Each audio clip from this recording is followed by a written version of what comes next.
to order the first meeting of the Economic Development Commission for the City of McHenry on Wednesday, November 1st, 2017. And if everyone would please first stand for the Pledge of Allegiance. I pledge allegiance to the flag of the United States of America and to the republic for which it stands, one nation, under God, indivisible, with liberty and justice for all. Okay. Dorothy, will you please take the roll call? Commissioner Arnold. Here. Commissioner Baney. Here. Commissioner Bianda. Here. Commissioner Jessup. Here. Commissioner, is it Jorn or Yorn? He's not here. He's not. It's Jordan. He'll be back. It's Jorn. Commissioner Sturworth. Here. Alderman Glad. Here. Mayor Jett. Here. Director of Economic Development, Martin. Here. All here. I guess we will pass the public input section of the agenda for today. But we do want to do an introduction of all the members. I know we've all done this at City Council before, but we're going to go through it one more time. So if everyone could please just give your name, a little bit of your background, just 2 minutes, and what has brought you to the committee, and maybe we'll start with you, Dr. Charlie. All right. Well, good afternoon. I'm Rob Jessup, President of Jessup Manufacturing. We manufacture on Route 120, right by the Culvers.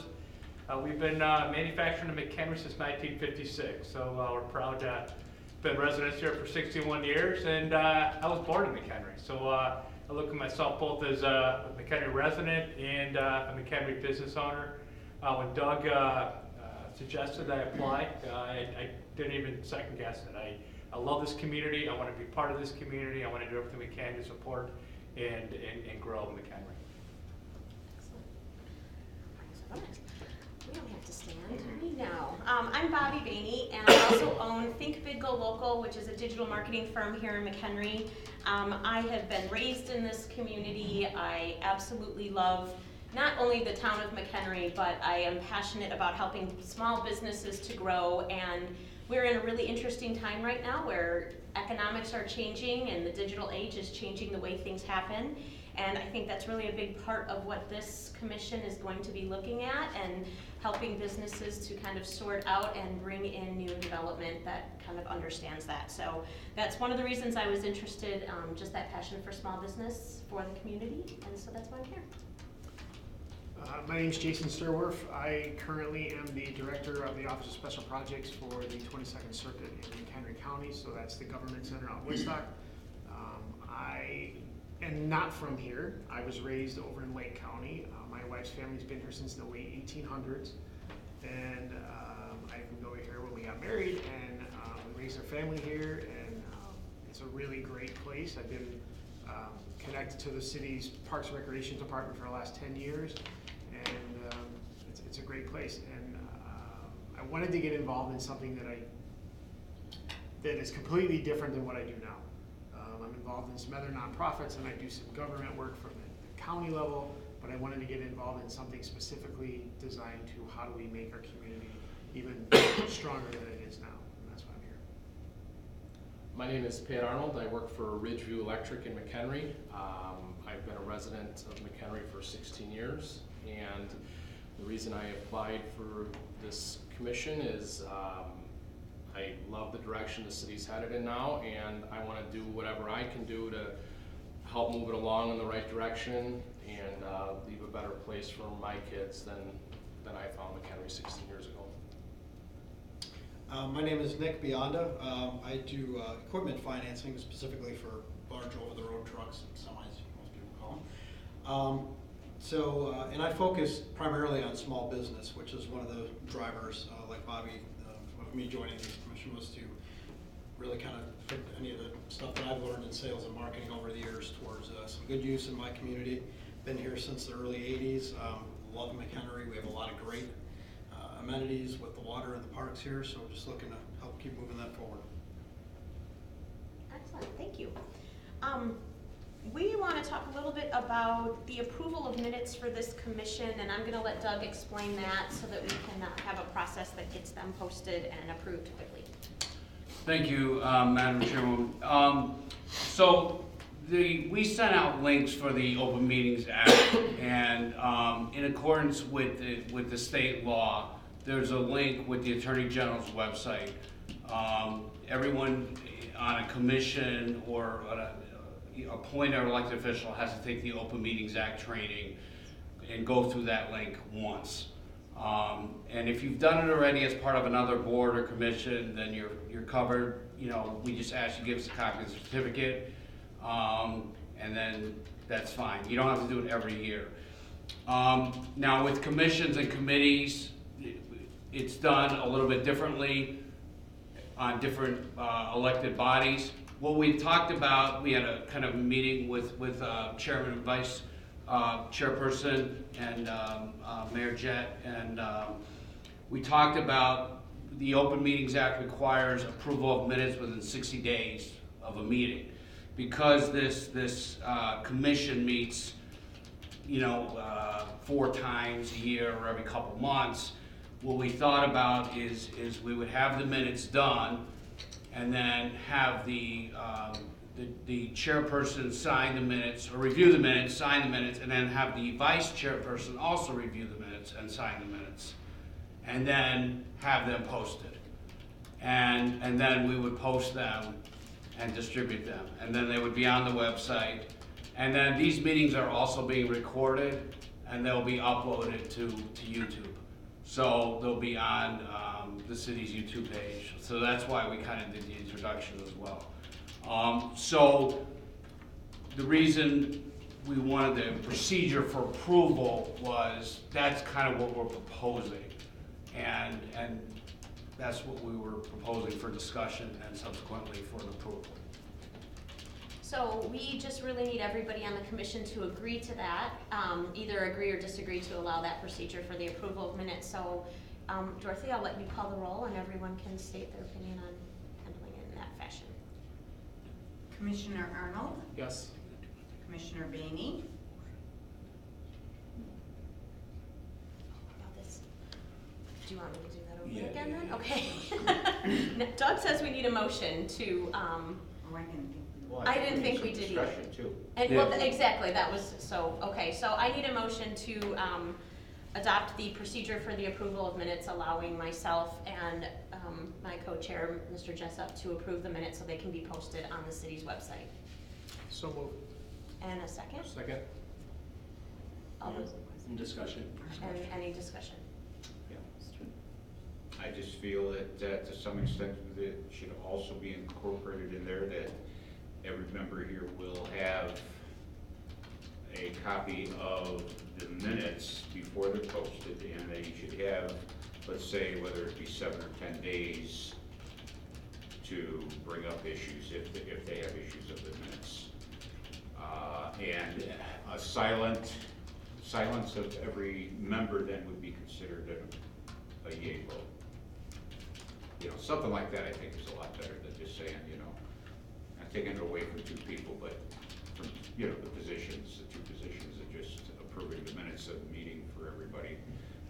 You don't want to wind up 3 months later and you come to another meeting and somebody says, hey, how come this was put in the minutes and not of it? That way everybody has a chance to voice their opinion, and if they don't, and if they choose not to, then it's like vote yes, that's all. So how would that work if anyone had anything to change, then would we be able to post the minutes? So if somebody, we would distribute the minutes out and to all the members before Email it to them, yeah. before they were signed. And then if a person had, they would bring their comments to the chairperson, and then we would resend them out with the changes as proposed. And if there's no comments, like I say, everybody votes yes. Yeah. That way. So then do we need to add a couple other milestones on there as far as when they initially get distributed and then the time frame in which you need to respond? I mean, I would think 48 hours or so should be more than enough time. I just threw out numbers, Yeah. that's for discussion. So is the distribution, is it like via email? Is that kind of what the consensus would Yeah, be? I mean, would that be a problem for anybody as far as No, not for email? me, I mean, everybody has an email, I'm sure, and I just want to make sure we're compliant with whatever our You just can't hit Yeah, the 60 days was the big You thing. have to make sure, if you respond, okay, and maybe when we send that out, we don't blanket send it out, carbon copies to everybody that we Just send it to individually. one person at a time. Because you cannot respond, if Mayor Jet sends everybody a email with carbon copies to everybody, you can't respond on that unless you delete the carbon copies, otherwise everybody gets it. And Or now just you're hit reply violating only, the open not meeting Reply, law. yeah, not reply. Yeah. And that's a good point. When we send out emails to everybody, don't reply to all, because then it's technically considered a meeting. So I would just recommend that if there's a motion on the floor for that procedure, if there's a time period to respond with an amendment or a revision to the minutes, I would recommend a certain amount of time to respond with an amendment. And then please don't reply to any email sent to all commission members. Just reply to the chairman, and that would be it, and they can facilitate that. I will let you, I mean, you all noticed the email I sent today said, please remember, Yeah. and I will do that anytime I send something to the whole commission, so. So then the replies would go to you, and you'll compile all of the requested changes? and- Bring and it then- to, actually, You probably should send them to the Yeah. chairperson first yeah, the for approval. replies should go to And the then chairperson. then, you know, Ms. Bainey should go ahead and send it out, in my opinion, right? Yeah. You What? agree? Then all the information would go back to her for the changes going back to Dorothy. Yeah. And then what I would suggest is that we'd send out a marked up copy of the proposed changes, strike out, underline, you know, it doesn't even matter who proposed them, we'll just send them out again, and then the same response time. You know, I don't think it's gonna get beyond 60 days, as long as we do a certain amount of days each time, 5 days, Yeah. et cetera. And I think 5 days is a little, I think 3 days, you know, should be enough to go through the minutes. Just to kind of, in case it goes out on a Friday, at least you have the weekend and Monday to do it.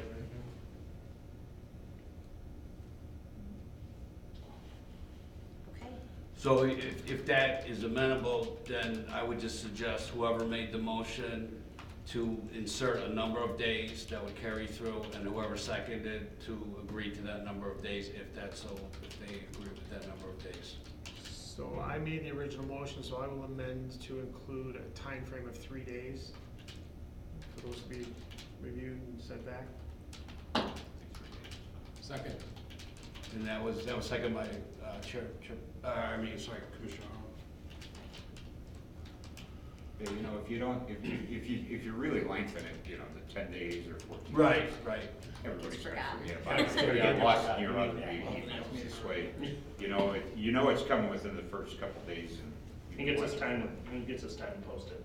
okay, so then at the end of 3 days, then Rob and I will be able to approve those and get those to Dorothy, and they can be posted on the website.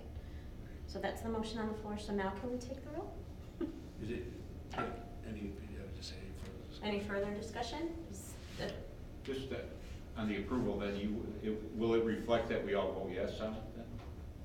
If we don't hear anything back from anybody. Then it will be considered a yes vote. Then it would be Just so that considered a yes we're vote. clear on that, because we do have to have where we voted on it, right? Well, then you're accepting the minutes as presented when they're Correct. sent out. So as long as there's no Comments, comments, yes. then it's considered an approval. Yes. Okay. If there's comments, it'll say, except with the following conditions, or as amended, is what it'll say. Or if When they somebody get posted doesn't on the agree with the 6th. amendment, then there will be a no vote, but other than that. Correct. yeah. Just so that we have it properly documented, that's the main thing. Yep, absolutely. With the changes made, Commissioner Arnold, Yes. Commissioner Bainey, Yes. Commissioner Bionda, Yes. Commissioner Jessup, Yes. Commissioner Sturworth. Yes. Do I have to ask? Do I'm sorry? I, Alderman Glad, I mean, do I? Yes. Everybody. Alderman Glad. Yes. Mayor Jett, Yes. Director Martin. No, I don't vote. Okay. You would have voted no. Would you make sure that's in the minutes? We're still working out the kinks, so we're getting there. It's okay. Thank you. Okay, so the next thing on the agenda really is just general discussion, really about the objectives of this commission, really how we're going to distinguish McHenry as the destination. And Doug has outlined a few things. I think everyone's got the agenda now, right? And so I'm gonna hand this over to you to do a little bit more explaining, and then we will really be able to discuss this then together, kind of the direction we're going, and then we'll move on to some action items when we're done with that. So again, we had a kind of a pre-conference, and I didn't want to kind of say, let's do this, A, B, C, D type thing, but I wanted to give some kind of guidance. So what I did was I provided a couple things. One is the economic development plan that was adopted by the council in 2009. Now, if I could have provided this ahead of time, but I didn't on purpose. It's not accurate as written now. It's older, things have changed. So that's just a piece of information for your benefit. You can look at it. The other thing is, as at the Planning and Zoning Commission level, we're going through the update of all of the, I apologize, did everyone get a copy of that? Yeah. Yeah, they were. Okay. We're going through the updates of the comprehensive plan, the maps, and the existing land use map, future land use map. We haven't gotten that far into it yet. Right now, we're at the existing land use map, and we're kind of updating that to get it to where all the land uses that are on the map are accurate. And at the beginning of the process, I handed out this sheet here that you have in front of you where it says a grassroots community-wide planning effort. And I gave them this set of topics. And I said, when we update our plan and all our maps and everything, these are some things I think that we should take into consideration and for planning purposes. Now, a lot of these are planning topics. Some have to do with economic development, not all of them do. So I thought that was something that should be taken into consideration. The other thing that I talked to Chairwoman Beatty and Vice Chairperson Jessup about, and Mayor Jett, was this book called Resilient Downtowns. And I said, would you be amenable to, if we provide copies to everybody of everyone reading this book? And what it is it describes, I think, 5 communities. I read this book. It's done by a professor out of Ball State. And really, any successful community has a vibrant downtown. I think that's proven. That's a fact. So this book, and actually we did order these Monday, and we were going to give these like next week and send them out. But we will get these to you. But the reason I felt that they were open to that idea is because downtowns are really the heart and soul of communities. And this has case studies of 5 different communities. And some focus on this, some focus on that. And they go from California, Indiana, and they're not just one thing is successful here, is successful there. So I thought it was beneficial to, as a start. And maybe, if you like this approach, of the book idea, and we can discuss this more at the next meeting, we could go to a different type of economic development topic the next time that's totally different from downtowns. But that's kind of the groundwork I wanted to lay. And I thought the topics of education, empowerment, social media, and technology, and distinguishing McHenry as a destination, those were the topics that came up, I think, for the people who came to the council meeting, were the topics, other than empowerment, which was kind of something I just added. Education came up as a key component. Social media, technology, distinguishing McHenry as a destination.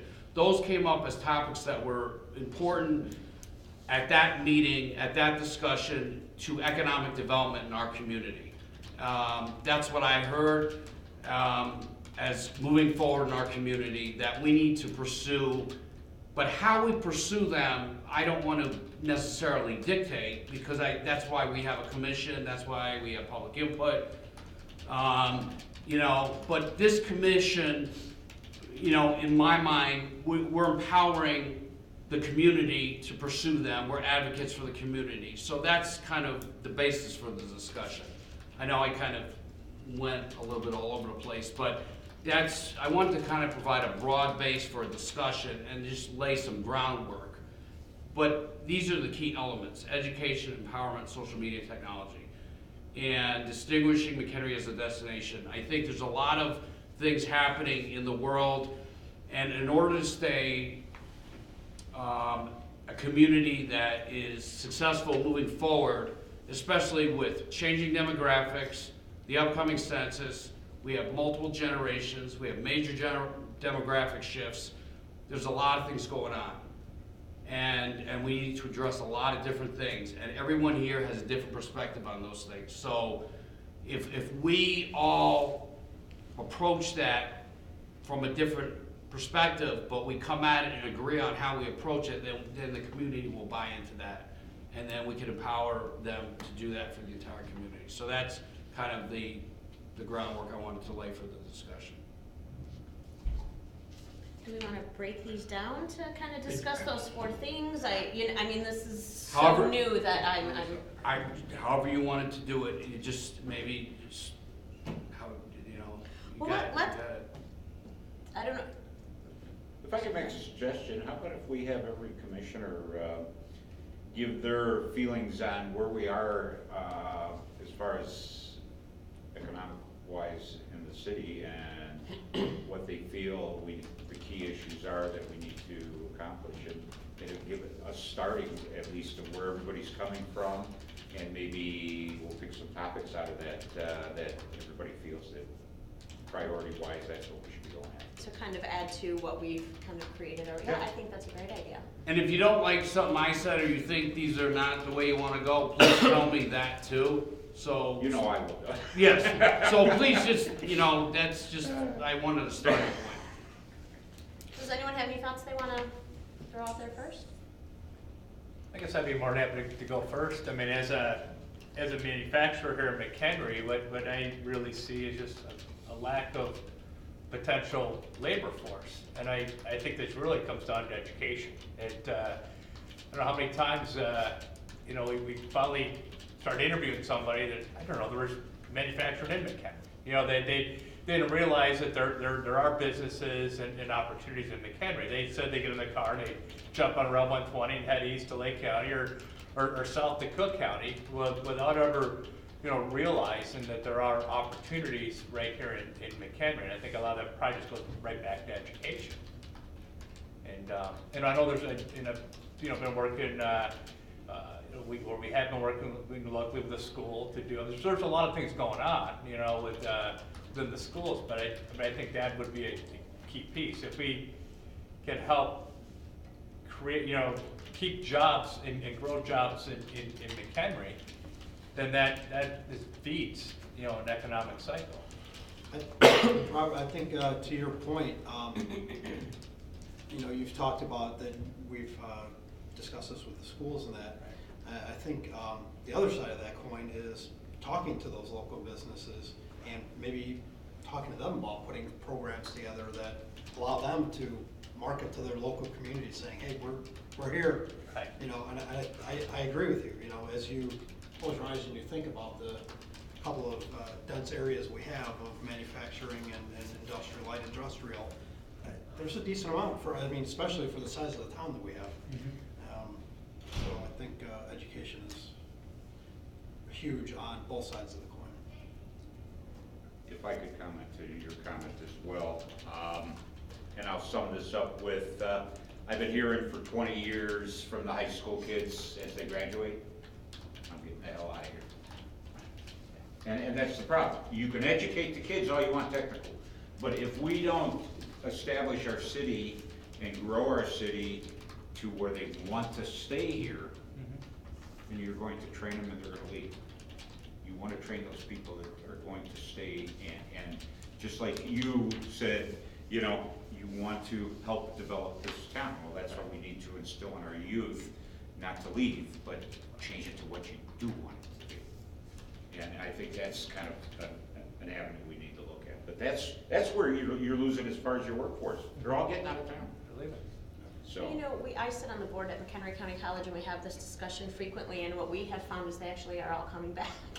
So there is that period of time where I think in young adulthood, you know, you go to college, you want an experience, and you do leave. But we see, I sit on the alumni committee there as well, that a lot of those people who have gone out, done their thing, actually, when they start having children and that sort of, that they actually do come back. So I'm not sure, and I would love to hear ideas of how you get, you know, it's kind of hard to get into that mindset of someone in their early 20s that really wants to see something else, that they really should stay. Because actually those people that come back with experiences and ideas and a different education and things like that. I don't necessarily think it's a horrible thing that people leave, but I do think it's fantastic for us to create a place that welcomes them back and a hometown feel that makes them want to come back when it's time to raise their children and be close to family and friends and that sort of thing. So it's a discussion I hear frequently as well.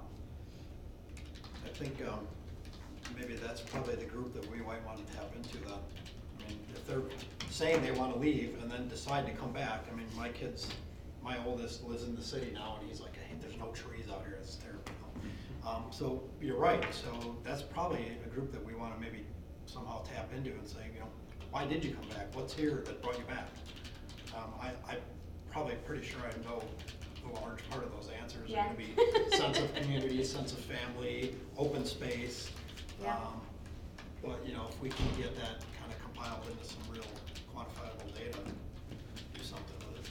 But Bonnie, what kind of age group is coming back? I mean, is it somebody that's been gone for just a year or two or three, or they went out of town for education, or is it somebody that now has established themselves and they've already got their career path set? Now they're coming back to live in McHenry, but again, you know, What we're saying is when they're having children, like that's kind of, you know, like when they have established their careers and they've gone out and pursued opportunities, and then when it's that settling down time that seems to bring people back, because maybe their family is still here and they maybe need a babysitter. They want to, you know, I mean, like that, you know, but I mean, it's really that part of, But this the is where I was workforce- raised and creating it. But what I'm getting at is the workforce isn't created here, then actually it might have been educated here. They create, you know, how many of those that come back are actually going to be looking for jobs in McHenry, and how many of them already have established positions and jobs somewhere else,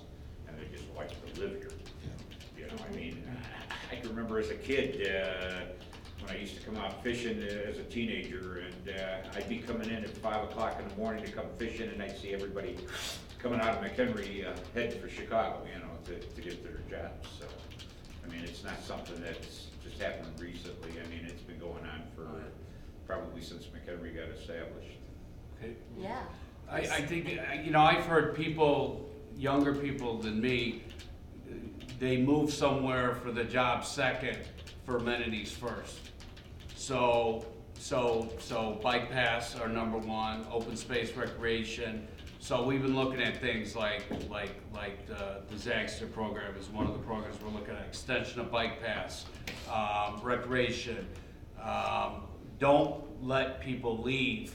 Create those experiences here so they don't leave the community, and grow the workforce in the community so they don't leave the community. Because, you know, that's to your point, when they come back they already have the jobs. But the jobs, we need the jobs now. That's a fact. I mean, I think that's clear. Well, and it was interesting because I recently had toured Jessup Manufacturing, which was very interesting, and your HR department was talking about how difficult it is to actually get people into, you know, into the positions you have available. And then I looked at the community last night, even online, someone was saying, we need jobs, there's no jobs in McHenry, there's no jobs in McHenry. I'm like, but there actually are jobs in McHenry, right. And that they can't fill. The real problem is finding skilled labor and people that are qualified and people that know. And so I think that's actually a challenge too, is we're not lacking in available positions, but for some reason, which I don't know, people aren't, you know, looking in their town for opportunities. I agree with you, Rob. It starts with education. I mean, I think the school district and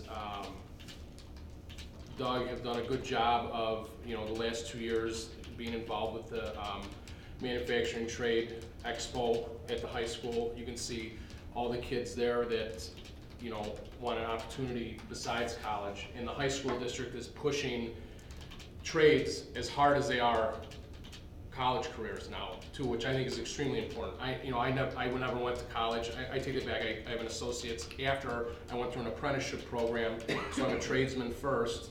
And I just think it's educating people on what's available in the city and that you can make a good living and stay here and raise a family with a trade job as well as a college job. You don't have to leave and get experiences elsewhere. You can do it all right here in town. And there's a lot of us that are examples of that. I'm an example of that. Wayne, you're an example of that. It can have. Rob, you're an example of that. Born and raised, and you run the family business. So you don't have to go anywhere, and people just need to know that. And I think it's important for us to get the word out, but the community has to do their part to want to educate themselves as well. And I think Mayor Jett had a lot to do with the manufacturing expo that was at the high school, which was kind of the lead into touring Jessup Manufacturing, and I was blown away by how packed it was. I was really impressed at how many kids were seeing those opportunities that are local and trades and having other opportunities than maybe that college route that's not always for everybody. Right. Just so everybody knows, I mean, that whole scenario was brought to light more by Fabrique than anybody else. That was one of the things that when they were first looking a couple years ago at relocating rather than expanding here and everything else, it was one of the major things they were looking at is the lack of workforce, whether it was worth staying in McHenry. And so it has been a topic for a couple of years, and needless to say, Doug got into with the schools on this, and I mean, you talk to Fabrique, and I mean, they've got guys there that are making $80,000, $90,000, $100,000 a year that have never gone to college. Yep. I mean, they just learned the tooling jobs and the engineering what they needed for that position. So, I mean, the opportunities are here, but again, most kids, when they're in high school, and even, well, maybe today it's different, but I know when I went, you had different people that, I remember when everybody was talking about going to college when I was in high school, and if you look at the want ads, everybody wanted engineers and everybody wanted CPAs. And by the time they went through their college, all those positions were filled and they were going to work on receiving decks, so I think to some extent there needs to be more mentorship through the schools and more guidance than we've ever seen. And to Rob, your point, that I should have thought of this before, that the McHenry County Educational Economic Development Corporation Educational Foundation paid for video. I should have showed it. It's a 4-minute video which clearly shows that expo in action. It's a very well done video. And it's manufacturing, trades, and industry, and it shows all three. And it's trades, manufacturing, it shows the manufacturing, it shows the trades. And when I was at that expo this year, I had a parent come up to me and said that that she was trying to talk her kids out of going into manufacturing because she said it was, but her kids said, no, I want to do it because they thought it was 12-hour days, and her words, not mine. Sweatshop, no breaks, but and I said, no, it's not. That's not how it is. And you're right, exactly right. Fabrique they really paid, no pun intended, but the high school really took the ball, and with that Fabrique, that opened the doors. Keith Wagner, really, I have him to thank, in the city, really kind of paved the way to kind of opening that path that led to numerous things, and it really has led to a lot of education. And Dr. Gabbard, even at the college, had said, he was open to discussing, he sends people down to Ferris State. Where, I'm not sure where that is. But he said he's open to training people to do molding, plastic. Yeah, to fix these molding machines. So those programs were all started. Doug, maybe at our next meeting or whenever, maybe we should just invite someone from the high school who is adept to all of this and give us a small presentation of what they're doing. And maybe they even ask how we can help, you know. I can make Make that it a Well, and two-way you know- street so that everybody's working together on the same page. We also, I don't know if anyone, I don't know what anyone else has gotten, but I was invited to participate in a new program they're doing at the college called Incubator EDU. high school. At the high school, yes, not the, Yeah. there's too many schools, That's and I got back here, too many schools. And that is exactly providing mentorship and things like that, so I don't know if anyone else is planning on attending that on Friday, if anyone was invited to, will you be there?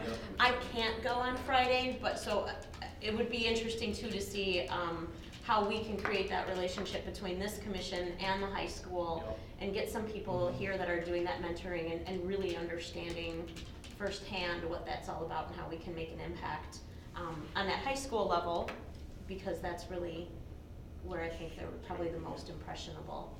And to Alderman Gladd's suggestion, I even go to the elementary school level, because they're doing the same thing. STEM and, STEAM, STEAM and stuff. you know? So that incubator program, Woodstock High School actually runs it now. Yep. And I know a couple of people I went through a leadership program with that are involved in that incubator program, and there are some companies in Woodstock that are manufacturing facilities that are part of that program. Jackie Speciale, who's part of Mac Automation at Woodstock, she actually worked to help create I think it's the CNC program at MCC, and she's part of that team, and they come in and they talk to high school kids about coming to school or coming to MCC to do this program, and they get out and they talk about financial resources and how much money they can make when they get out of school. And I think that's something that our school should probably look at. I mean, I raised 7 kids, and I put 5 of them through McHenry High School, and not one of them was ever taught to anything other than going to traditional college. They're creating this, that's what they're different kicking now. off. Yeah, and I really think that, going back to Rob's point, that education is where you need to be, because I think in the next 5 years, I mean, families are they're gonna be financially strapped. They can't afford their kids to go to college, right? Like, you're talking about $120,000 to get out of college now. And that's ridiculous, to make Well, let me ask you $45,000. something. And this is something that really is probably more up to the schools to look at. Is there, you know, I mean, I grew up for years and years and years, you've heard, well, you're not gonna make anything of yourself if you don't go to college. And how do you take, I mean, it's stigmatized that every kid has to go to college, and how do you convince the parents otherwise? I think you Because just, every parent wants their kid to have the best, but they're going to be adamant that, oh, they've gotta have college, because that's how they were brought up that way, and that's all they've ever heard. And so we need some education to the parents to that effect as well, so that they're not giving the peer pressure to the kids. Kids might be coming to the college or to the high school, and they may have interests in certain things, but they're getting pressured at home that they have to go to college, and it kind of kills off that. You never know. So, and you know, and we have a unique community in that sense, because while I think that's a really valid point, we also have an issue of not having skilled labor that does need some education. I mean, we do need, even in manufacturing, but McHenry County College is very unique. If you look nationwide, they have an actual growing student body, where most community colleges have a shrinking student body. So we are doing something right in the county, as far as getting more children, you know, more of these kids from high school to a local education to get those skills that they can bring.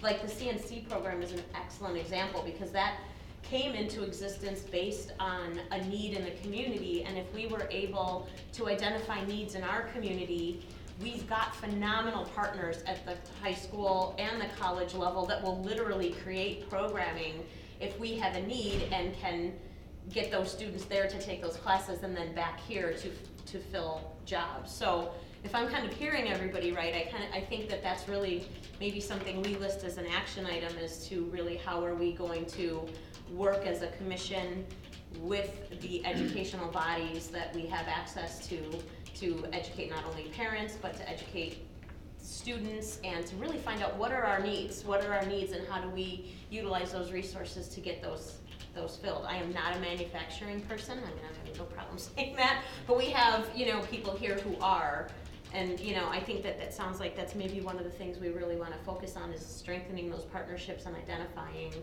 what do we need. You said it, and Keith Wagner provided the graph at the breakfast, it's return on investment. Because that's who we're marketing, parents and students.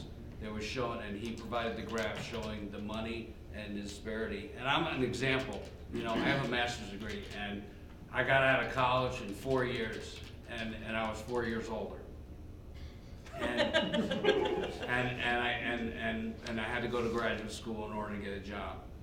And then I got a job at a base level with a graduate degree.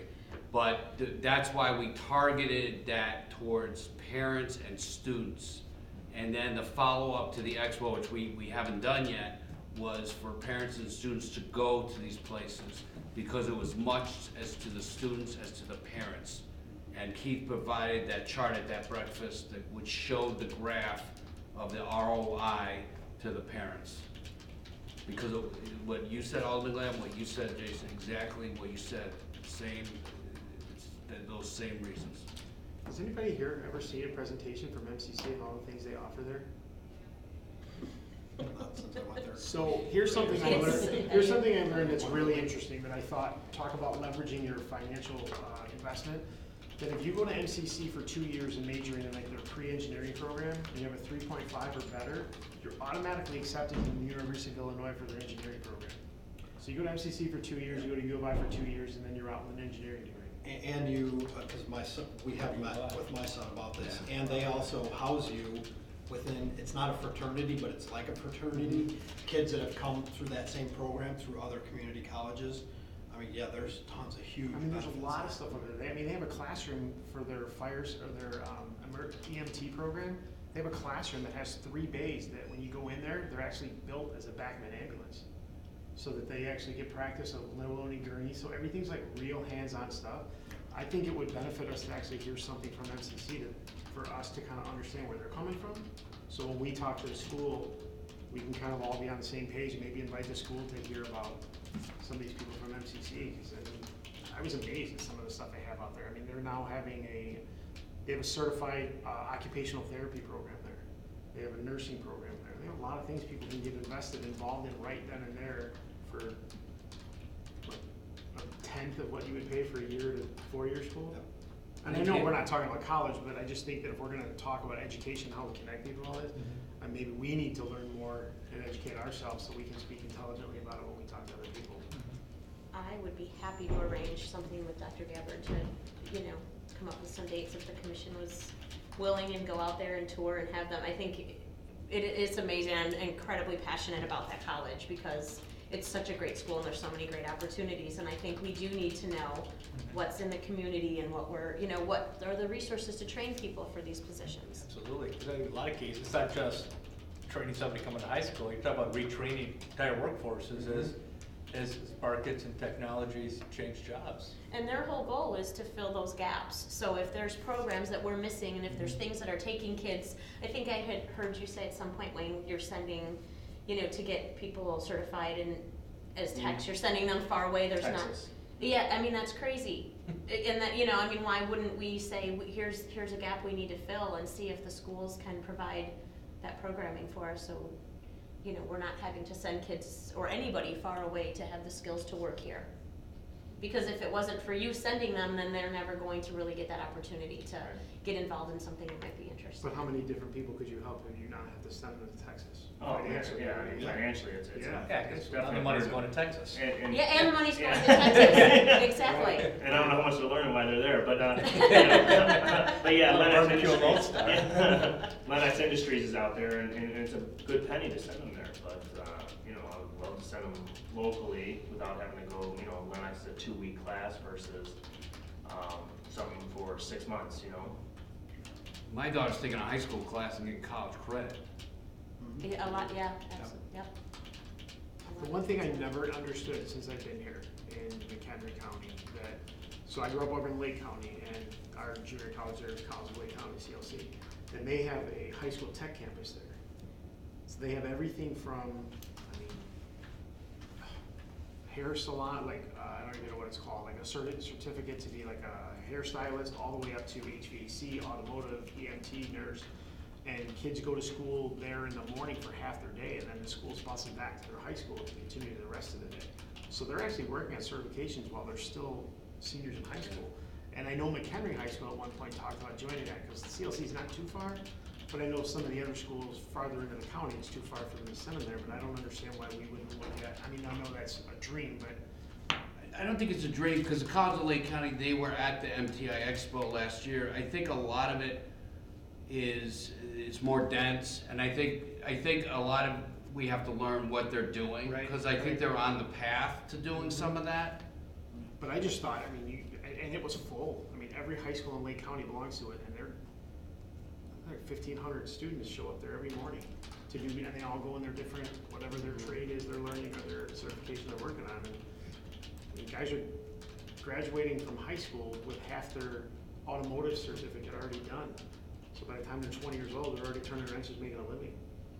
You know, And they know they don't have to go to college. And like Exactly. maybe like what you're saying about not realizing you don't have, that you know, everyone's saying you do have to go to college. They fully understand because it's integrated in their education that there's another option for them if they're not. And I think, going back to your point, Alderman Glad, it's a stigma, and it's almost like we have to retrain people's thinking of not, I have to go to college to get a job. I have to further my education some way to make a successful career. Right. The two things that I keep tripping over, and I told my kids this 100 times, are the word job. I said, start replacing that with career and how to create an income for myself. Okay, stop saying the word job, first of all. And the other thing is that path of education and that choice of education. That, yeah, you don't just, you know, I've got a 25-year-old guy that lives across the street from me. You know, he spends his day, and this goes back to kind of what we talked about with job fair, you know, doing this on monster.com. And I asked him, I said, how's the job search going? Oh, I sent 30 applications out today. I said, no, you didn't. You did this all day. You know, and I think kids don't understand the value of networking and getting out and talking to people and learning about these opportunities, because, you know, that stuff, it all comes back to interest. And if you've got your parents saying, well, no, you need to go to school, and the kids are going, well, I don't want to go to college. You know, if the parent is saying, you need to further your education, then that opens the door for the kid to say, oh, okay, so that means I can go to a tech school, or I can go to a trade school. You know, I spent many years as a college recruiter for a technical school in Colorado. And I used to hear from guidance counselors and school principals and people at school all the time, well, 89% of our students go to college. That's awesome. Great that you know that. My follow-up question was always, how many of them finish the first year? Because I'd be telling you that about 60% of the kids that go away to college don't finish the first year. Yeah. They're home at Christmas time. But how many of them have gone through a 4-year college program and then they're not even interested in what they learned? Exactly, Right. exactly. They went there Because because somebody told them they society had said to, they right? had to. If you're not interested in that position, in that job, other than the money, you'll never excel at it. You have to have a love for what you're doing. And you'll do it for the rest of your life because you have that love. So I think education and exposure to different things maybe helps get people thinking differently. Well, does the high school have any kind of work program? I think they do have a work They relationship. used to, do they still? Didn't they used to have a building trades They program? used to, that but back, recently got I used dropped? to. back when we were there. That was when you built that house. I think the building trades program has been dropped recently. That was created with the Fabric thing. They call it a practicum. But part of the struggle has been, has been the logistics. I know that a lot of internships are during the summer, and I know they do have one, yes. But what I'm getting at is you know, and again, probably I haven't been involved that much in those programs for probably at least 30 years, but they used to have work programs, I know in Des Plaines and in Niles that I can remember that the schools would have where the kid gets off early from Yeah. school, he gets McHenry the had credits for going to work, and he actually gets himself a part-time job. Yeah. do they still do it that way, or? They do, I think they created it, I think there's some challenges to it though. It's from what I understand. Find somebody that wants to work? No, I think the scheduling is the biggest challenge, is from what I understand, as far as during the day and the timing and the scheduling. But I think that's something, I can't speak, they have it, but I can't, like Carl could probably speak better to it than I could, of what the challenges are. Is it a challenge from the employer side or the student? No, I think it's high school I side? think it's a scheduling, because of when the students and the periods during the day and getting them there, getting them back, and meeting the specific. There's definitely a need on the employer side. There's definitely the school's willingness to do it. It's fitting the periods and when they do it. Because if you look, I mean, you guys have one during the summer. I know, like break parts every year I see it during the summer. I know Fabrique has them. More of them have them during the summer than during the school year. But you're talking industrial, and I don't care if it would be industrial, retail, restaurant, food type. If nothing else, it gives kids, I think, which you see fewer and fewer kids with jobs nowadays, you know, as far as teenagers, but it gives them more of the sense of responsibility in building their character up in the workforce before they even get to the full education that they need. Now that's a question that's a better question. I don't know. I don't know if they have it. I'm talking more of the I don't know. Well, and again, maybe this is something that we just want to throw out to the schools that we looked at and we felt that maybe they need to look at to see if that could be enhanced better. Or maybe they have, maybe their response is, well, we do this, and this. But I very seldom hear of anybody that's in a work program at school where they're getting credits for going to work. When I was a senior, they had it. And I was a junior, senior. And I was 16 and 17, and I did it at a heating and air conditioning company. I don't know if they have that. Yeah. Well, we always, at the gravel pit that my family owns, we always had students from high school at work, and they got off at 1 o'clock. And so that was in existence for a long time. I don't know if it is either, but. I think it's something to talk to Ryan or Carl about. I have to call Ryan, so I'll get some of that information. I gotta call him tomorrow. So I think we kind of have an absolute consensus that education's Yeah. really a big deal, right? In terms of students and parents in the community. So I don't like to end the discussion without kind of having some sort of an action plan or maybe some sort of a strategy. And it sounds like maybe from what I hear, we definitely want to try to talk to Dr. Gabbard and get a tour and really understand what MCC is doing. If you haven't been there, it would be I think a great idea for us to go, and then to maybe see if Carl or someone from the school will come in, you know, and share with us and answer some of these questions, because there's been a lot of questions that have come up.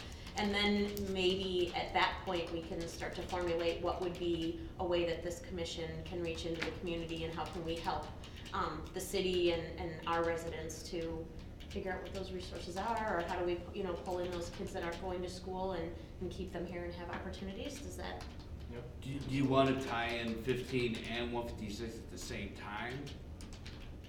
Since we did, especially if, is it gonna be at the next meeting that we Well, would have to do that? Because I was obviously thinking- timing is tough, because we're not meeting that often, Right, and it's right. gonna be difficult to keep things moving. And if nothing else, Or- maybe where 15 gives you one direction, 156 gets the other. All of a sudden they'll find that both of them are heading in different directions where they need to. Yeah, I think it'd be blend great better to meet, together. I think it'd be great to meet together, and I don't know if it needs to be at this meeting, or if it can be something outside of this meeting. Well, I know they did, like, I mean, we have these meetings, the next meeting's January, so I know, like, you know, I know they're working a lot together. I mean, they do work together a lot, but I think for this commission, it'd be nice to know how they work together, and if we understand how they work together, then we can communicate that to people. You know? If I could interject here for just a second. You know, we keep talking about that we meet 4 times a year, okay? Depending on what we're doing and in what direction we're going, and depending on the availability and the sacrifice that everybody would be as far as their time, doesn't mean we can't meet more often than that. I guess, you know, 4 times a year was a good basis to get started. But if we see the need that we need to meet more often, that doesn't mean we can't. And Granted, was it there's 4 different, times a year, or did we just say? postings that we have to do or whatever, but. Did we It was just set the six next to, four, it was six? 4 to 6. It was- Okay, we set the and I first think- 4 yeah. meetings. We set Yeah. the first 4 meetings, and Okay. it's every 2 Every other months. month. So I think it's actually gonna end up It's being actually 6. 6. It was quarterly, and the It's reason, 4 was because it's quarterly? up to the end of the period where of. Fiscal yeah, year. the fiscal year of them getting reappointed. and the reason it's kind of rushed is because we kind of created it, and then we did it through the end of the fiscal year. But you're right, we can meet more often. We just wanted to get, we knew everyone had busy schedules, so we wanted to solidify dates, but we can absolutely meet more often. So right now it's The every 2 need is months. there, yeah. So I would propose and see if, what everyone's availability would be like. I would like to see us make those meetings with MCC and to get the districts together before our next, commission meeting, just so we've got some actual information to talk about. I know holidays are coming and that may be challenging, but would it be a possibility to try to get those coordinated, and would everybody be willing to see if we can get those tours and those conversations done before January? So in January, maybe we have more to talk about and kind of a direction to go in that sense. Because then we gotta read a book too, so I know there's a lot going on in the next 2 months. If you wanted to do like the tour at the college, I mean, that could be something, I mean, we would definitely post it here, post it at the college. We wouldn't necessarily need a quorum, but anybody who wanted to go, we would definitely post it. And we could do it definitely before the next meeting. I mean, obviously, we want as many people that could make it as possible. And if everyone had a calendar here, I mean, and people who weren't here, we would definitely let them know. And we could try to get 15 and 156 before, I mean, we do the best we can, but especially the tour.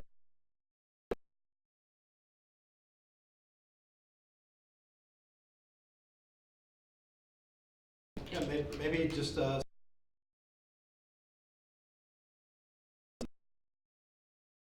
If like, because everyone's here now, does everyone have a calendar here now? Because that's the hardest part is getting. No.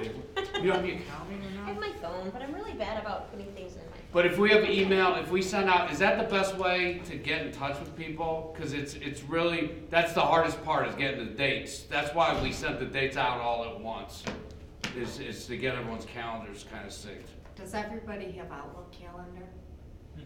Nope. No. I'm an Apple girl, sorry. But actually I don't have Outlook, but you can send invitations, it'll go over We to could my just do I mean, email. because we do invitations through Outlook calendar quite often throughout the city when we're trying to get everybody together, and then you can suggest other dates and times. It It's would just- have to go nuts. Then we could have 15 different dates. Well, I mean, we start with one and then find out how many. You could always do. There's some apps that do Doodle or that too. whatever it Yeah, is. exactly. Yeah, we could do Doodle. I actually just signed up for Where you that. kind of block out, because I know, Rob, you travel a lot, so Yeah, we you would, get we'd wanna make 5 sure. or 6 options, and people can pick what works for their schedule. and All then about go. you. Yeah. And if It's it's gonna- all about you. I'll make it work. Is everyone familiar with Doodle? Nope. I use something else, but I'll figure it out. You just do an email. That's what Doodle is. It gives you an email, and then you Doodle? open it up, and then it gives you, like, they put out 5 dates, and then you pick what works for you. It's almost really like a easy. survey. They're surveying you of what your availability is. It's And you very just click simple. submit with your name, and you're done. Dates and times. Just tell me when I gotta do it. All right, so we're in agreement then that we'll You guys try all pick a date and tell to, me. Yeah. do a tour of MCC, and what would be the best way to coordinate with the schools, do you think? I don't know if that would be to meet here, to meet there, I would say here. Yeah, I would probably say And here. you know, you can contact high school, or if you like, I can contact Ryan, and I can contact District 15, and set that up on a date that you would like to have it set up here. If you wanna do it on the same date after we do the tour, you know, do it all in one date, would you suggest that? Or? I wouldn't do all of them on the same No. date. I would do the tour on one day, but I would do 15 and 156. Try to do 15 and 156 on the same day. Yeah, Yeah, no, absolutely, together. yeah. okay. Wayne, if you wanna Yeah. handle trying to coordinate that, and Do you maybe wanna- Dorothy can help you doodle? Wait, were you gonna do the 15, or do you want? No, I'm looking at his agenda, he's Do doing. you fine. want it? I can handle 156. So Rob said he was gonna 156. You want a 15 or you want 15? I do both of them. That's I think it's just Because we're easier to gonna talk try to to both get of the same them. date, Yeah, right? perfect, So, I'll deal with them. Yep. so see how many times we can Oh, coordinate. yeah, absolutely, absolutely, yeah. Do we maybe want to consider having that meeting during this meeting in Jan, instead of before, only so that they can sit through it and really see what's going on here and really have a good understanding for everything we're trying to accomplish? If we Just, schedule an extra meeting, we have to post that, correct? So, Mhm. I mean. We have to even post the tour. And we My have to concern make was- sure there's Yeah. availability here to have it. Especially So- with the holidays. The only- coming up. yeah. Well, my Maybe concern nice is to get some if you're people. gonna Yeah. wait Thing to have is, the if we school come to post a this meeting, special our next meeting meeting though, in then January, we can only they won't be discuss back what the till- topics are. because it's January Right, 10th, and then that's they go back the- till, well, they come back, they're We back already that first posted week. the regular right? schedules. So on the 10th, they'll be back only a week, so they're gonna be in chaos, they're not gonna be. Yeah, I mean, the only thing, the tour, I think, is realistic to do before the next meeting. It's just, I think it's gonna be hard to do the other one before the next meeting. Just because of the timing of the year. Reach out to them and Throw it Yeah, out there. I'll get a talk to feel them. for what I they think, I think, Let's see what we can, let's see what we can figure out. If they feel like we can do it, if they feel like we can't, and we'll see if we can make it happen, we'll make it happen. If we can't, we put it off. And we can set that video up too, so, I mean, I'll send it out to everyone too, that's easy enough. Yeah, that would be good. okay. Okay. So, so we crushed this whole education piece of this. Yeah, beat that one up. Yeah, we got that one. Empowerment, social media, technology, and anything else that anybody felt was missing on there. Any thoughts on any one of those things that anyone would like to? I think we've really kind of hit the empowerment part of it. I think that's been a large part of our discussion already. Yeah. So I think we've really kind of wrapped both of those in there. Hi, Eric. Hello. Good, how are you? Social media, that's you, so Social media, yeah. Social media is, We need to get that one. Could I just say something about social media? please do. Social media is a double-edged sword. You know, it can really start a fire either way, good or bad. So, you know, just be leery. I mean, I know I'm preaching to the preachers, but, you know, it's just, negativity goes really quickly, one way or the other. And we can spread a message really good or really bad. We don't spread bad messages, that's not what I'm suggesting, but some people do. And rumors get rampant. And that's a real part of my position that is difficult, because rumors start on social media and they go really fast. But then the good part of social media is you can get a lot of information out to a lot of people very quickly. So I just encourage you to, if people have suggestions who are good at social media, you know, if you want to educate the rest of us or become better at it, or you have suggestions, please, because it is really challenging. I have a question, since we brought up social media. What is the direction? Because I don't think anybody here wants to speak out of school, right? Yeah. So what is the direction? I don't think anybody should be posting on social media from the perspective of the Economic Development Committee and or the city on their own, right? Is there a process and a protocol for that? Yeah, we will send something out Yeah. from our city attorney, kind of outlining, you know, from the cities, because, I mean, we have a lot of commissions and boards, that's kind of a good point, so. But I'm wondering though, if we're gonna put something out there in social media, if we start using that it should be funneled in one person's direction, Yes, right? yeah, right, This is correct. the person that handles the EDC's Correct. Well, social then, media. but then there isn't an EDC social media. it's a city of McHenry. It's the city of McHenry. It's the city of Right, McHenry, the yeah. city of McHenry. And a lot of the conversation that, so I'm just gonna kind of go off on this for a second, because I know a little bit of something about it. One of the problems even with the city is when you put information out there, because the city is a business and social media looks as the city as a business, is nobody sees it. So, I mean, so it's really challenging because, and I have the same issue with, with the college, and I'm so involved there, I never see anything, because they throttle it back, they want businesses to pay. So it's very difficult as a business to disseminate information from the city's page and actually have it consumed by the people that live here. which, you know, just flat out stinks, and the only way to get around it is for the city to have a budget to pay to put out important messages and get them seen by residents that live within the city limits and that sort of thing.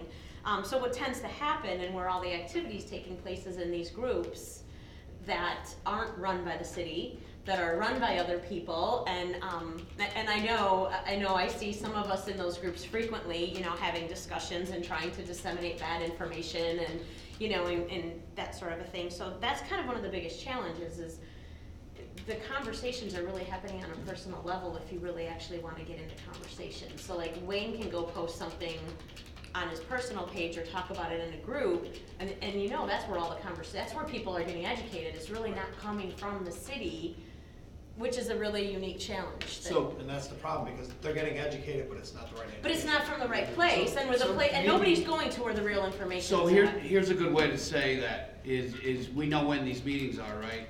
We know when council meetings are, we know when, come to the council meeting, come to the Economic Development Commission. These are all public meetings.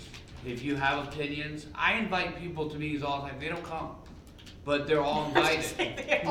If you have opinions, Wait, and Nick's here. you know, come to the I'm meetings. probably the exception to the rule. Yeah, you are the exception to I'm the here rule, but because of that, actually. And that's, you can invite people to meetings, that's acceptable. I think, being on this commission, we should all be stewards of that message. If we're on those groups, you see people start spouting off about stuff, you know what, here's the date of the next meeting, there's a public session at this time, we'd love to hear your concerns, and we can do something about it. And that goes along the lines of education.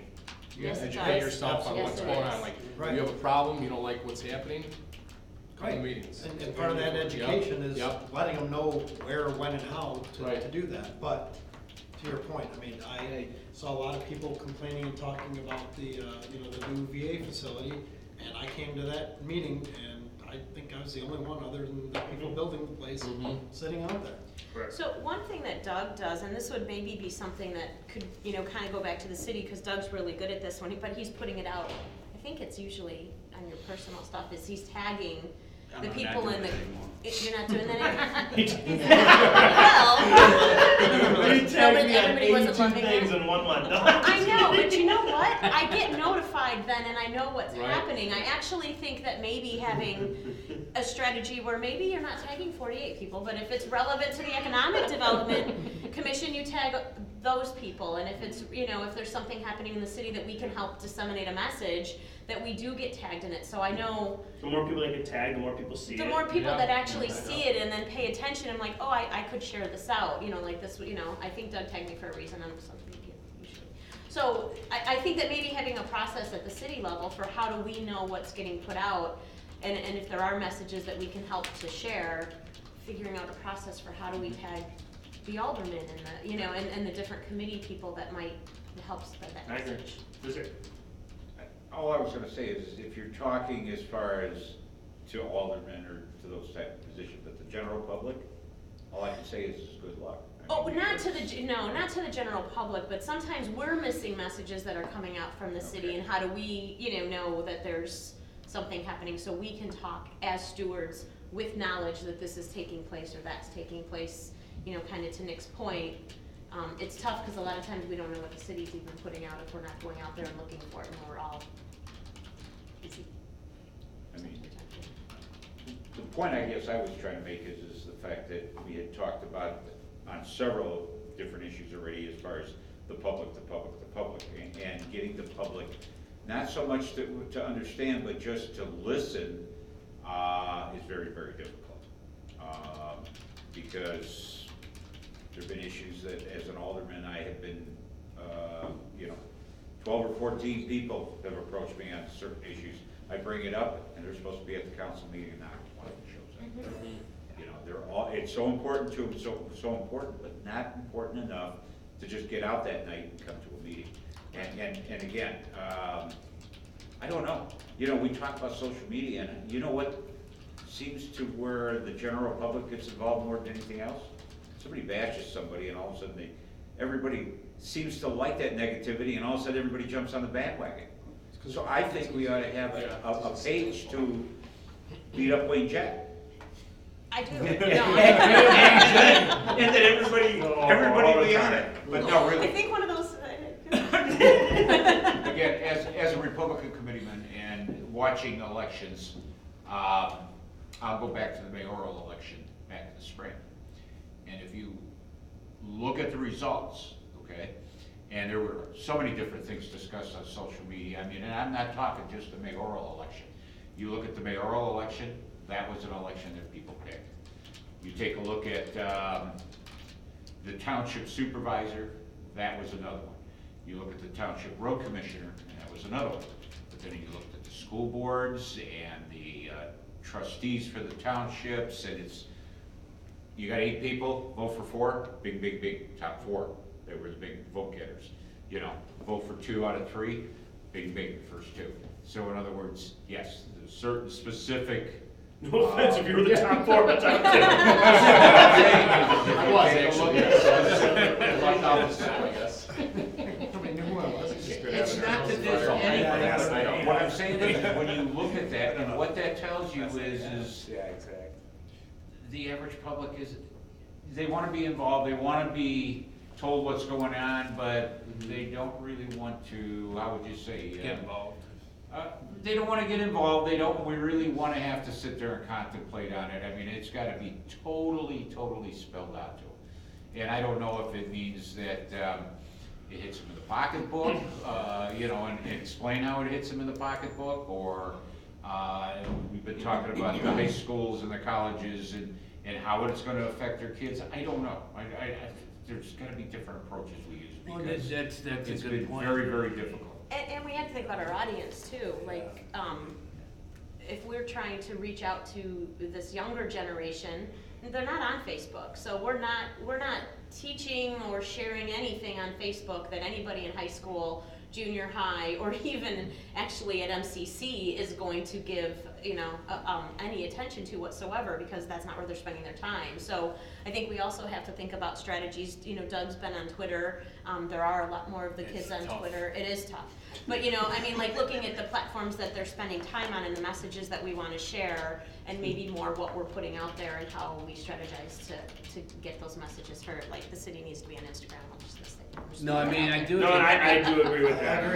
agree. Yeah. My 3 kids are aged from 17 to 25, and they're like, Facebook is for all you old people. Well, because everyone complains on it, and Because they're the grandparents. Right, Yeah, and right. Bobby's grandparents. right, that's the Yeah. demographic that's Facebook, so you're right, we need to make sure we're using the right channels to communicate to the right audience.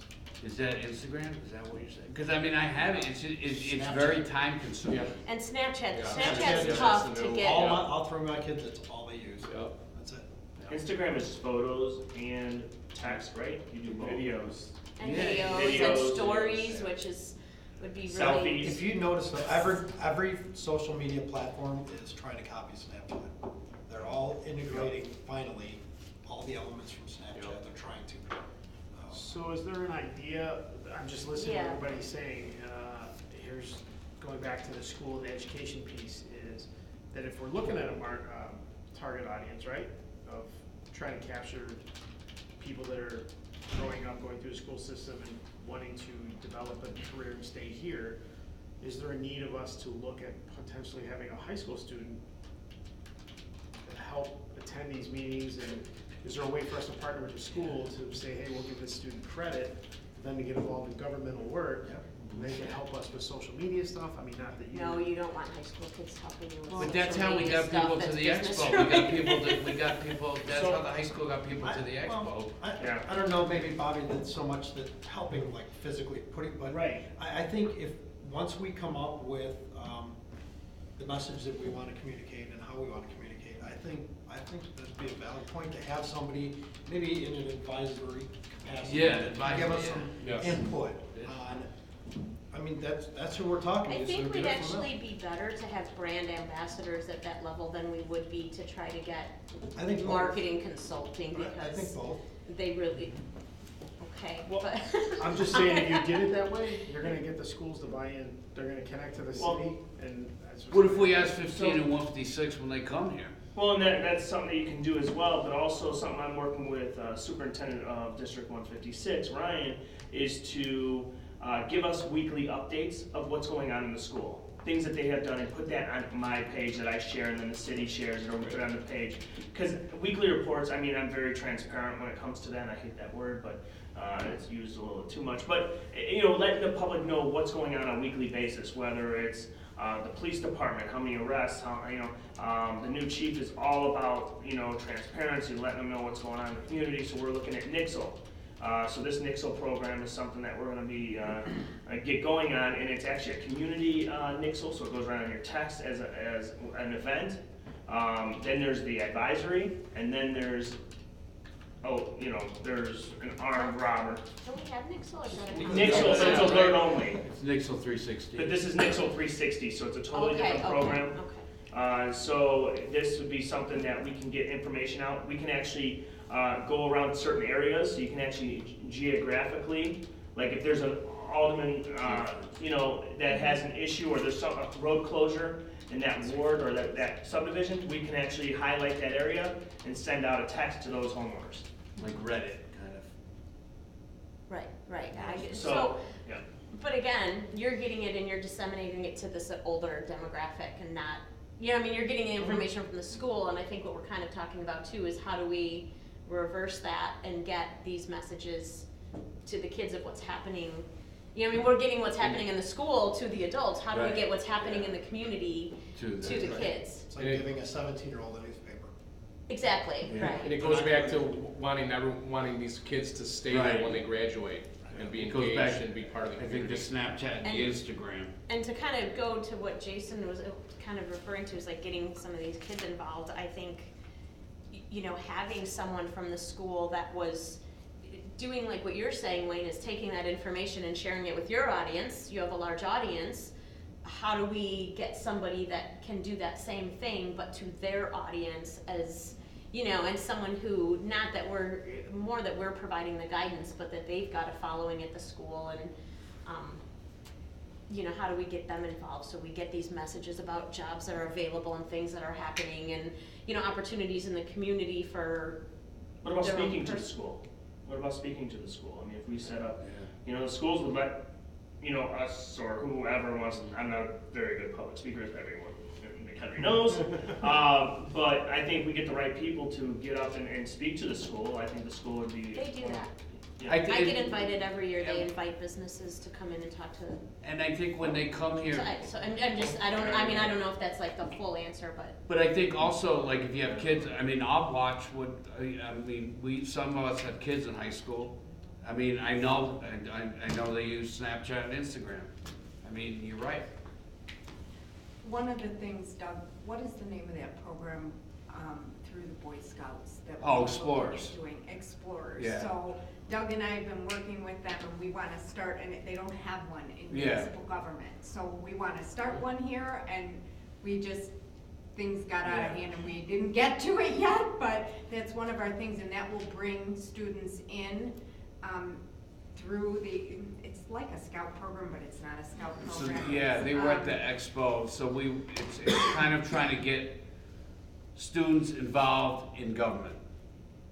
And they don't have a government program yet, so we volunteered to start it, but then things have changed here now, and we've got to get 5 or 6 people here in the city that are willing to lead these meetings, but that's a way we're gonna bring them in. They do all the advertising at the school for us. They take care of all of that. We just have to be here for meetings and have a program for them. So that will start bringing them in, and we're gonna get it started hopefully this year. That would be a way to use kids to give us the information that you're talking about, Nick, through kind of a controlled atmosphere. And that's a proven program.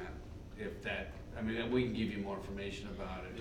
Yeah, I guess, what I'm feeling like? I'm looking at it like influencer marketing. Everybody gets that, like those people who are on YouTube that are making all this money because they're just kids that, but they have an audience. And if you could find someone in the school, there's some incredibly intelligent, talented kids in high school, but that have influence, who have people that pay attention to what they're doing, and bring them in and literally train them and help them to, share messages.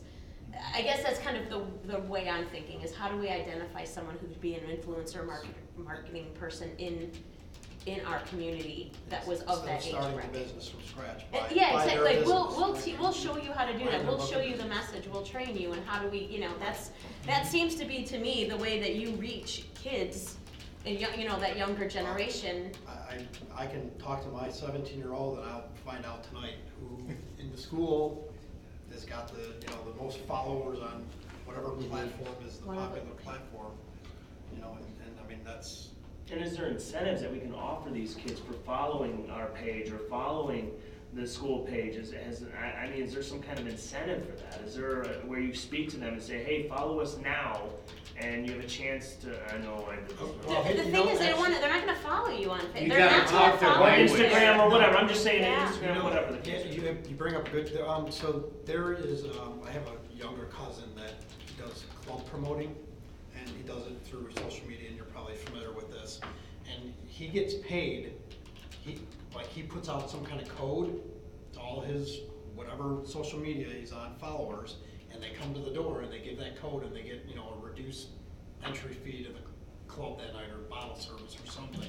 And then he gets a percentage of the door. Now, I'm not suggesting that we. Virgin No, I'm not suggesting that we pay these kids cash, but this might be a good Credits opportunity or to get the something. local small businesses involved and let them offer the incentives to not only talk about what's And that's- going on in That's the a good community and idea. government, Actually, but also yeah. promote the businesses at the same time. Because another big issue I mean, is because if is I'm a small small businesses business, if using I'm a social small retail media. business specifically, and I wanna get foot traffic in, and I know this kid's got 5,000 followers in the community, that's a voice that I would pay for. Because a lot of these downtown businesses, I was talking to one, they don't have the time to use the social Right. media, they don't So know why not which leverage one somebody to that use. already has the audience? Yep. I like that idea a lot, Nick. Very cool.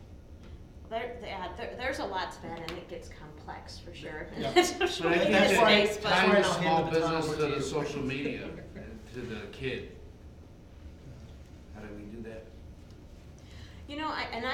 Personally, I'd love to hear more from the school about that. Like, that might be a topic we bring up when we get the schools together, and, anyone that talks to the school about this incubator program, because I think that that's gonna be a piece of how they're reaching out. Obviously, they have to reach their students in the spaces they spend their time in. Maybe some of that information, we can continue that conversation, because there's really a lot to that, good and bad. Like you said, there's so many challenges to it. And, So I got social media to kid to business. But yeah, that's a good idea. okay, so we have about half hour, so I don't wanna I think, does anyone have any other thoughts on technology? Because I feel like the social media and the technology kind of go together, but any other thoughts on? I appreciate you, Wayne, sharing about the Nixle, the community, because text messaging is going to actually reach everybody. I mean, that's, Yeah, and they also that have emails crosses all out too. It's generations. also an email, so you can sign up when you sign up, it's also an email to it too. So you could pick just email versus text as well, so there's options. okay. That's why, I'll send everyone what that is, the Nixle 360. It's something that Chief Burke brought up to us, that it would be a good idea to do it. So I will have him get that to me, and I'll forward it on to all of you, or I'll forward it to you and you forward whatever. We'll get it out so you all have that. So we'll send out the video, the MTI, the next little 360. And that's why we kind of created the hashtag McHenry Matters, the I Love McHenry page as a response to the you're from McHenry site. Guilty pleasure. There's some new pages started, yeah. So There's a just, po- just in, I mean, it doesn't solve the problem of marketing towards the younger generation, but it's just, it's a positive response to something that sometimes is negative. It's also sometimes great, just want to say that. There's a lot of great things that happen on that page too. A lot of Oh, really absolutely. good things. Yeah, a lot of good things. In the technology side of things, how up to speed are you on IoT? Me? Yes. I'm really up to speed on social media, Nick. For those of you who don't, IoT, Internet of Things. It is, it's kind of the new way of marketing. So here's a great example. I have the Walgreens app on my cell phone, and I subscribe because I get my prescriptions and everything. So I'm driving past Walgreens, and all of a sudden I'm sitting at the stoplight at 176 and 31, and on my phone, stop in and see us, and it's got the address of the one that I'm looking at right there while I'm sitting, and get 5% blah blah, some kind of promotion. You know, we have the billboard that's on But that's in 120 Crystal by Lake. Jewel. What's that? That's in Crystal Lake. Any Walgreens I drive by, it'll start talking to me. I'm just kidding. So we have the billboard on 120, right, that talks about community events. And I know that the downfall here is there's some money that would need to be invested in hardware. But, you know, IoT marketing is something that maybe we need to look at for down the road. Basically, you put up sensors wherever they can go up, and people subscribe to their communication medium, and literally, again, as they drive by, you know, maybe they're driving by Pearl Street Park, and all of a sudden, hey, there's a concert this Friday night. You know? What app would that be through though? Would you have to have an app, like you said you had a Right. Walgreens app on your phone? Would Yeah, would well, be through that's the what I city said. McHenry What- app? whatever- Yeah, the city would literally have to Whatever invest in medium, that however we technology. decide to do that, I mean, we either tag into an app that we have already, or we develop an app developed. So you'd have to have an app So could- specifically for the city of McHenry then for that. And there may already be apps you can subscribe to and customize for, Right. yeah, for Yeah, that, that sure may be. there are. Could you put those sensors on lights, street lights? I'm not sure. I think, I mean, they're more than just, you know, plug it into the wall kind of thing. Because I'm in meeting with somebody, because they use sensors to collect data, like big data stuff. Yeah. Because that is something that I wanna utilize more for data and that type of thing. So I wanna talk to If somebody it's about that. data and it's a marketing-driven company, they may, you might want to talk to them about it. They may be able to collect and disseminate through that same piece of hardware. Yeah, I don't that, know. because that's something that is very powerful. Yeah. This actually came up at the downtown supergroup meeting.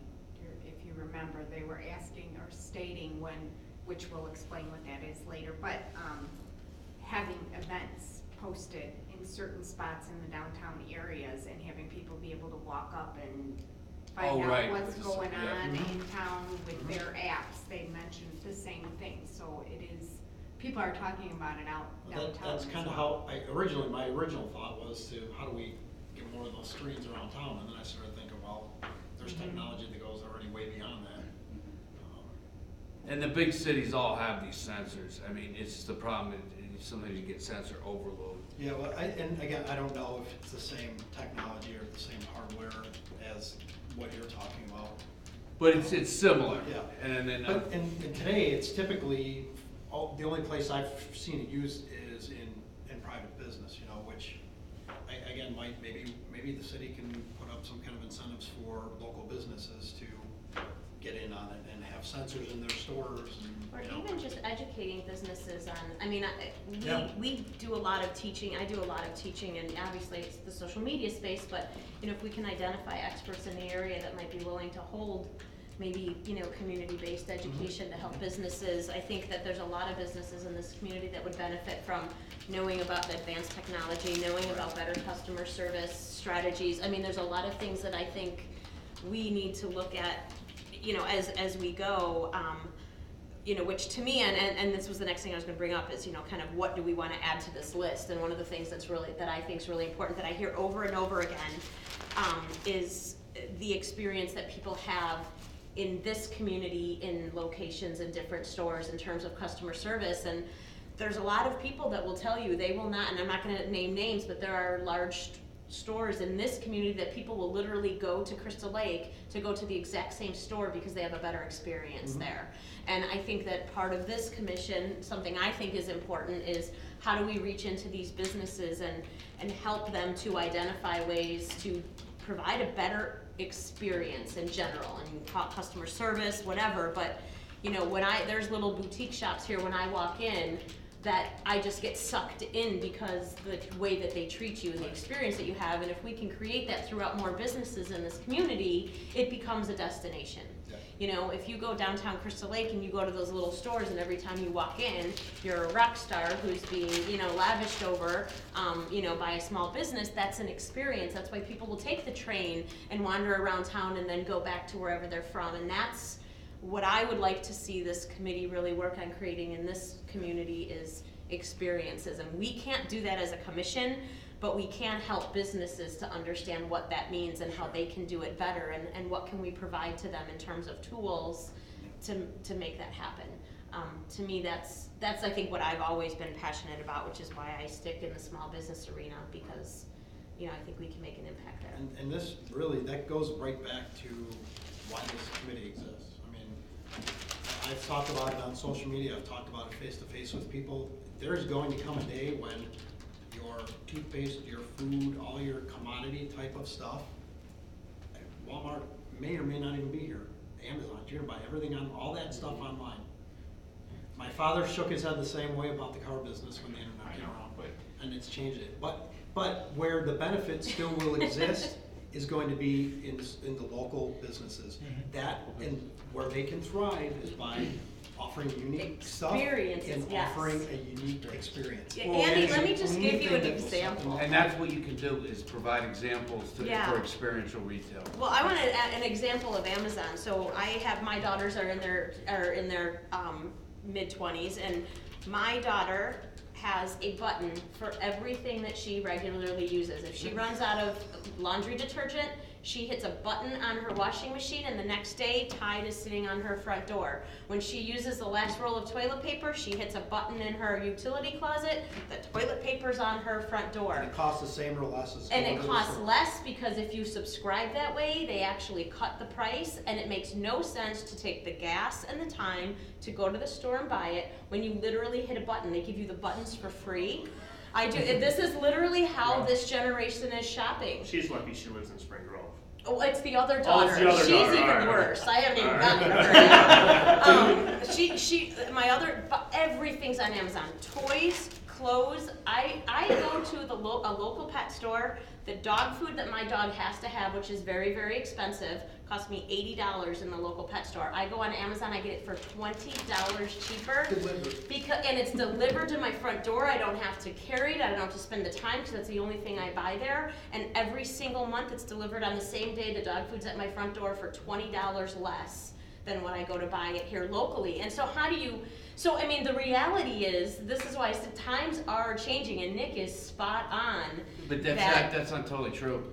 Because the younger generation is not going, they're actually finding the opposite. They're not, it's not, first of all, the younger generation is going more to stores than it is For going non-commodity items. For so That's the big it's difference. only Not partially right, true. It's experiential. Well, that's right. That's it. That's That's the point. So That's the If I'm it's only looking half. for a blue blazer with this crazy liner and this specific fit, I'm getting in the car and I'm gonna go look for it, because I'm not gonna find that. And, you know, and Amazon, they've nailed it. I keep using them, But they're also They're opening taking over. stores. Well, don't forget they bought Whole Foods. it's a marketing. But again, we it's a need to marketing create strategy. experiences, and we need Those to create stores those are unique nonprofits. places, and we need to look for those unique types of businesses that people will go to, you know, and. But again, the internet is nothing but a glitch, or I shouldn't say glitch, but basically, I guess what I'm trying to say is you will get a certain percentage of the population that will follow that. And Amazon is probably gonna sooner or later hit their peak. Because you know what? They're not the cheapest all the time. That's all I kept hearing is they're cheaper than this, they're cheaper than that. They're cheaper than if you go there. I'm looking at a commercial water tank that somebody's gonna give me a price someday for it. And I look online and I see it in 4 different places for $4,200 to $4,500. And I find it on Amazon and it's the exact same tank for $6,700. And that's not there, and that's true. And there is it is, but you know what? There is an aging, our aging community isn't using it, but the younger community is going to, so it's going to grow. But that's not totally true either. You don't think so? No, because I read an article that the Generation Y is going more, it is not going all towards the internet. It's not. It's not. They're still going towards experiential retail. And Doug, I brought this up at a couple different council meetings at different times, and that's the fact that, you know, price used to be the big pull for people to go shopping. Now it's service. Yeah, That's what exactly, people which want, I don't think we're talking about They different want that. things. I think we're actually saying the same things. Yeah. I think we're saying They're the same willing to things. pay not an exorbitant amount, but a little bit more to get that service. Absolutely. Every 100%. time. I agree, and I think that's what I'm saying, is the commodities, we're not gonna, you know, You're right, the big you're box right, yeah, things, yeah. Right. we're not gonna beat those. So that's why we've gotta create experiences. I think a lot And of we've it's- gotta have unique stores, unique Yeah. products, places people can't go buy on And Amazon. Getting back- Customization, things Yes, like that. I think that's a exactly. big driver Levels Yes. of customization. in shopping. Yes. Yeah, absolutely. And that goes back to what you originally started talking about, which was helping these small businesses Creative. understand this, learn how to take advantage of it and leverage the technology and everything that's coming out today. And the experience, and what we as a city expect from the businesses that are here. I'm sure, you know, I mean, and this is maybe a bigger conversation, but, you know, the city does offer things to businesses in terms of, you know, whether it's, you know, tax sorts of benefits or whether it's grants, you know, and then there's things that the city does to give back to the businesses, and I would love to tie those things into expectations for the businesses to give back to the city. And I don't know enough to know what all those things are, but I'd love to dive deeper into that at some point. And, you know, how do we set expectations for businesses that we give to, that they give back to us in terms of experiences? I'd love for you to describe your Crystal Lake experience to somebody without saying the name of the store or where it is, but what you experience and why you like it. That's how you I can actually help. yeah, exactly. I mean, I actually have, there's a store in McHenry that does that very, very well. And, you know, I go in there, I don't even look at the price on anything because it doesn't even matter. It really doesn't matter. I want to support that business and they've made me fall in love with that item, you know, and so you know, like the dollar amount isn't even significant. So, but yeah, I mean, that does happen here in McHenry, just not with all of the stores that we have. And, you know, I think that would be a good use of city time and of this commission's time, is how do we develop strategies to help educate and offer resources to stores to become better. Yeah, I don't think it's a bad thing to look at some really successful downtown areas. We got a book for you to read, you missed it. We all finished it, you took it. We're Is on. we don't have entrepreneurs. Yeah. You need small entrepreneurs, a lot more of them, to create different boutiques, and again, that one-on-one type business that people will come to the downtown area so that they aren't going to the one store downtown and they leave. Right. It should be they park, they're gonna be there for an hour and a half, they may even stop and be there for 2 hours and stop a half hour for lunch in between the different stores they look at. And that's where the enhancement of the Riverwalk could help those type of businesses. Because the Riverwalk isn't gonna help that much the bars. People are going to the bars no matter what. Yes, you know, you look at Buddy's, you look at DC Cobb's being right across the channel. The water is going to be a little plus for them. But more than anything else it's just, the Riverwalk is more of just a piece of the puzzle. But more than anything else, in order to make that downtown area vibrant, you need those small businesses. You need people that are willing to open up those small businesses there and be entrepreneurs. And maybe that's something that our commission should be looking at too, is as far to how to help people get started that way. Yes. Because I think there's a lot of people out there that probably don't even think about it because of the fact that they never think they can do it. And that's, you know, Whether it be there's a lot of financially or resources out mentally or there, whatever. and they're free. And Shaw Center is and, amazing. a lot of online resources. I'll give you a perfect example of somebody that had all the background and finally applied herself. Kim and Patty's. She was you know, if you go back 15, 20 years ago, she was a a real good waitress at the Green Street when Art had Green Street. And then when Art sold, then she finally said, you know what, it's time that I start my own business with what she had learned from that, and she does an excellent job with it. Yeah. You know, but we need more people like that that are willing to, maybe they've got an hourly job somewhere, maybe they feel safe, I don't know.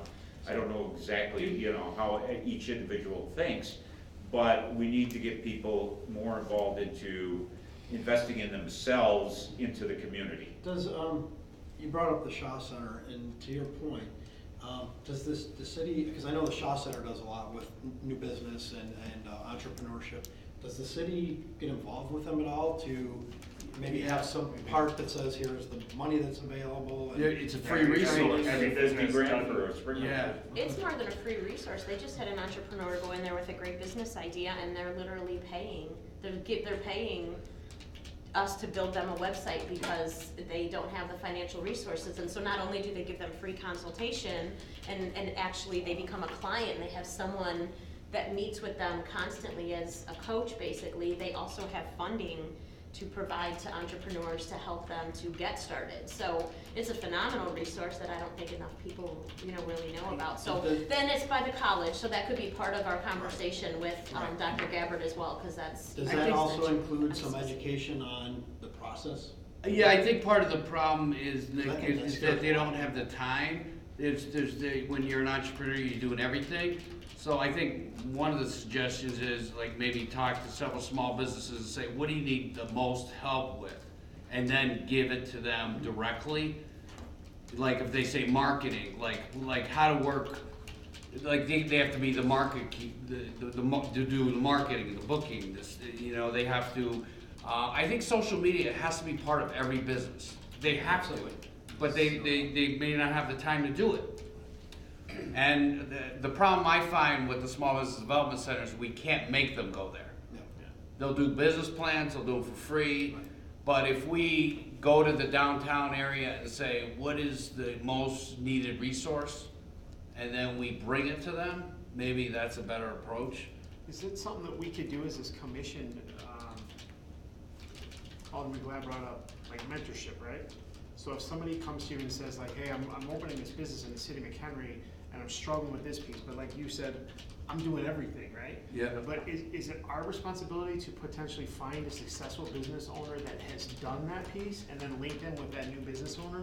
As a commission saying, hey, this is a mentor that we're recommending to you. Do we have anything that shows? Well, the Small Business Development Center or the Small Business Association has websites and resources that do that.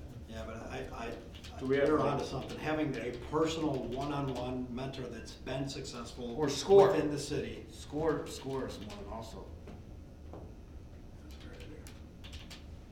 But mean, I think we've what got an Jason. economic development department that basically should just be to guide people to different areas. I don't think we want to create within the city a agency to do that. No, not an agency, just a way to, we know this business owner has built this successful business and can be a one-on-one. All we're doing is We're just making an introduction. We're just Yeah. making And you an can introduction. connect, you can, like, if I'm opening, let's say. Bridging the gap. But Yeah. create a program around it. I mean, Yeah. create a structure that allows for that to happen and flourish. And I think it's a great resource if somebody's saying, all right, I'm a business owner and I'm operating a widget factory, right? And I have no idea about it, and Rob makes widgets, right? And I'm talking to you and you say, why don't you come to the Economic Development Committee meeting Wednesday, and I'll introduce you to somebody there that can help you with that process. Well, now they come to the meeting because now they've got a vested interest because this could potentially help my business. And then we just tell Rob, you have a conversation with Jason because he's trying to make widgets and you make widgets. What you guys do with it after that, that's on you. But it's getting somebody to the meeting, but it's also giving them a resource where they're gonna be invested in McHenry, like, hey, the people of the city of McHenry are trying to help me be successful. To Alderman Glass, but the only way, I feel okay doing that only if Rob said, I would volunteer my time as a That's widget what- maker. Absolutely. Yeah. That's what I just wrote down, is we have to get. It doesn't, probably shouldn't maybe even be anybody on this committee or involved in the government. You know, just- No, but I mean, as a business, like. Oh, yeah. Right, to ask absolutely. people to Yeah. volunteer, Yes, we're right. trying to Yeah. put this together, Make would you like to be a connections. volunteer or have someone in your Right, business but then? that's a good idea. If people want to mentor other people, then I'd be happy to refer them to it. All right, so I want to get to one last thing because we don't have all that much time left. Before we stop that general discussion section, is there anything on here, and we've talked about so many things, that anyone thinks is completely missing that we haven't touched upon? Can you list everything? Just kidding. Oh, yeah, I mean, I'll answer next meeting, okay. Are we good? Okay. So the next thing are some action items for our next meeting in January, as if we have not set enough of those already.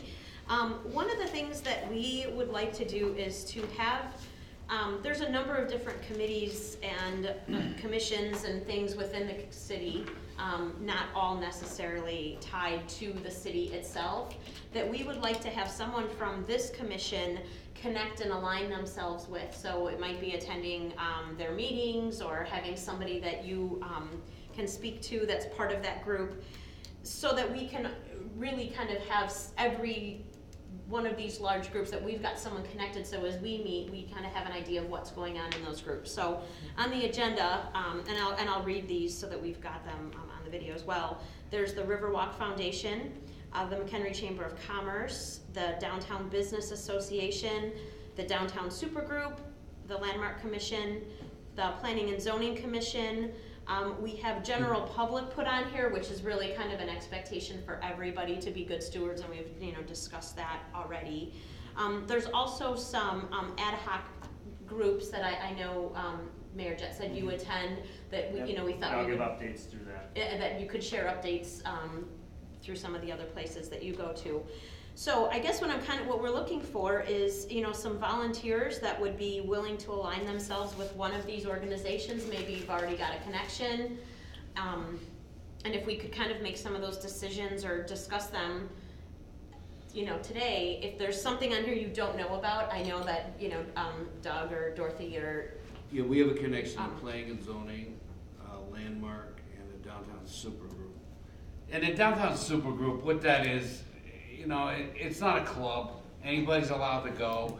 And it was just an attempt to get people together to talk about there's members from businesses from the Downtown Business Association, Chamber of Commerce, businesses, Riverwalk Foundation, that get together every couple months and we talk about events. This McHenry events brochure, about 8 different members, the city being one of them, contributed towards a marketing effort last year to advertise community events. That's all that is. It sounds like a club, and the perception is it's a club. It's not a club. It's open to anybody. So, and we brought that up at the last meeting, and Dorothy goes, and Dorothy and Tina is the person sitting next to Dorothy. I just wanted to mention that they are part of the economic development department as well, and so I just wanted to clarify that. I'd be Well, Doug, why don't you open to send looking us an at email either of on those that? downtown. What's that? How about just sending us an update email on that super group here and there? Yeah, I could do When that we because meet, we had and, one this you week. know, if somebody's Yeah, interested to see what they're all about, Yep. before the next meeting when we start talking about liaisons. So, Yeah, I'll send when the next meeting is for the super group. but we still, just to clarify, like versus just you guys going, would you still like someone on the commission Well, to if they're attend as interested, well? if they're interested. Nick said yes. he's interested in either In the Downtown either of the- Business yeah. Association or the supergroup. Do you have a recommendation? What might be a good? As am I, either one of them. Oh, well, Yeah, then- and that's what I think. I think, and Doug does a lot in this city. He's Yeah, I don't need to go. yeah, he is. He's And, the heart. and there's times where, there's other things that we need to focus on too. So if there's things that maybe, obviously planning and zoning, he's here, that is what it is. But, with these downtown business associations and downtown super groups, if there's other members that can actually attend and make notes and do that, because he's making notes on what we need to do as a city, more broad than just economic development. So let me ask you this, Doug. Do you know when, I know the supergroup sets their meeting times and dates at each meeting. Do you know when the Downtown Business Association meets? Because Pat, you work during the day, so if they had a day meeting, that'd be Right. challenging. Nick, you're a little bit more flexible, for that? He's only saying he's working during the day because camera, but not. Off the record. Off the record, we'll talk later. Yeah. My boss is a good truck. I could find out when the downtown, I'm not sure when, I think they meet, I could find out when the downtown business, I'm not sure. Why don't we send, why don't we send email of when all these. So if we could just get names of people, and that's a good idea, Yeah. for other people to get involved besides, Just staff. see I mean, what because- other. Yeah, I and I mean, I'm gonna be honest. I mean, we're nuts here, okay? And Plus, I don't go to the landmark commission meetings, to be honest. so who wants to do that? Landmark meetings are the first All right, so Tuesday your of hand up, every wait. month. You're elected. Tuesday. I'm very involved in the chamber already, so Right. that would be very easy for me to do, is to bring back chamber news and, I understand that. The only thing I worry about a few of these only because of the fact that, like, the Chamber of Commerce is not the same chamber as it was 25 years ago. Chamber of the Commerce chamber it is is. the chamber for the city of McHenry, and it is the area chamber of commerce. So I think that's just something we have to keep in the back of our mind. It is a business, and it supports other businesses that are in competition with our businesses, so we need to look at how they can best help us, you know what I'm saying? We've got to be careful that we're not, what would you say? Promoting our competition. Promoting our competition, exactly. I do know that the chamber, Kay Bates has asked a member of the chamber to attend these meetings, and he's asked for the dates of the meetings too, so. Sure. I know that. Well, I can count, how many of them out there? And this is just to keep, Well, I just asked this is just But to, this is- yeah. this is to let know what's going on. yeah, it's just to have All I'm saying is. your thumb on the pulse, and I think we can't ignore the chamber. It's the most important and influential business group in the city. Don't get me So- wrong, I think the point I'm trying to make is just so that we don't look at it as they are on board totally for us. You've got to remember that some of these organizations have different ulterior motives than just for the city, Benefits. I just Just looked so- on the website, Downtown Business Association meetings are every third Wednesday of the month at 6 PM at various businesses within the downtown. Where do they get that information from as far as which business? You You gotta have be, to jo- you gotta be in the group in order You to gotta go. go. You call Kim Lowy, who is the. We'll find out when the next one is, and we'll send it out. Yeah, and that I'm person sorry, would you obviously. call who? So, Kim, who Kim from is, Care Confections. Pat, would that work Confections is for the you? head Do of you- the. Yeah, we're, At six? yeah, I mean, or unless Nick wants to, If that's, I can be, for an hour. Yeah, on my I can fill any spot on this Yeah. list, just the downtown interests me, because I Right. live downtown, so, wherever you guys need me, but, What yeah, about Riverwalk Foundation? yeah, I'm fine with that. And that's something Absolutely, that they're, yep, they're looking at different areas in the downtown to Yep. continue that Riverwalk. I'd be more than happy to do that. do we know when they Yeah, it'd meet? be any of those. I will get that information as well. So we'll get all, So let's get all the dates and Dates. times, send it to everybody, and then we can kind of sort through, and that'd be something I'd really like to see us have set within the next couple of weeks, so that we know who, because those meetings are taking place. And if we could attend one at least before our January meeting, then everyone would be able to kind of bring an update as to what's going on and see how it might fit into what we're doing. do any of these interest anybody else? And I guess until you know the dates, it's kind of tough, because I know. So we'll just send out the meetings of all. I could do that landmark one. Doug, how do you feel that Yeah. planning and zoning? That's at night. It's at night, yeah, and it's Also, first Tuesdays, I'm usually. Economically, You good? EDC Yeah. wise.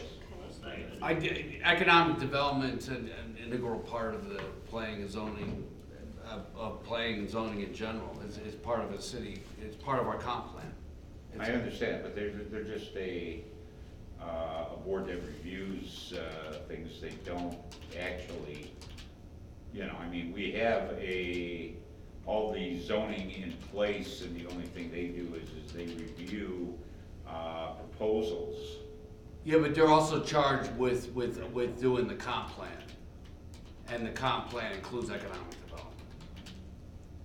Okay, when's the last time that they did a comp plan? Well, that's what we're doing now. That's what, Okay, I mean, that's because the comp plan is a chapter. okay. I'm just asking how any of these groups are related. I'm just trying to to. what we want to do, what's gonna, Yeah, they're all just a little piece of the puzzle of community, they all relate. And in this book, like one of the towns talks about historic preservation. Planning and zoning, one of the chapters in the comp plan is economic development. One of them's on downtown neighborhoods, historic preservation. So they all relate in some aspect. Planning and zoning meets at night as well, don't they? Yeah, they meet every month on a Wednesday. Is there anyone interested in attending those meetings? And they don't have to go to every meeting. I mean, it's not necessary. I mean, it's just we can let people know when they are. And that one Doug is at. Yeah, that one. He is here. Yeah. He's kind of has. but one of the sources that we really don't have listed on there, and I think, and I shouldn't say one source, but several, is the fact that all these organizations, the Rotary and, Kiwanis, all that, especially the Rotary, in a lot of cases, I think they could help us economically. And that's a good point. That's a good point. Because we did say stuff that this is not an inclusive list. Yes. I'm part of Kiwanis. And, Rotary is. And Wayne spoke at Kiwanis today. Yeah. Is anybody else part of any other organization like Rotary or? I might be going to the Young Entrepreneurs meeting next week. That's the Chamber of Commerce. Is that right? the- Yeah, that's the that's the the Chamber Chamber. of Commerce. So I could report from Kiwanis. I mean, I go to those. And then we can get information from Derek for Rotary. Yeah, Derek which is our city administrator. Yeah. But that's a good point. Not-for-profit organizations are a big part of it.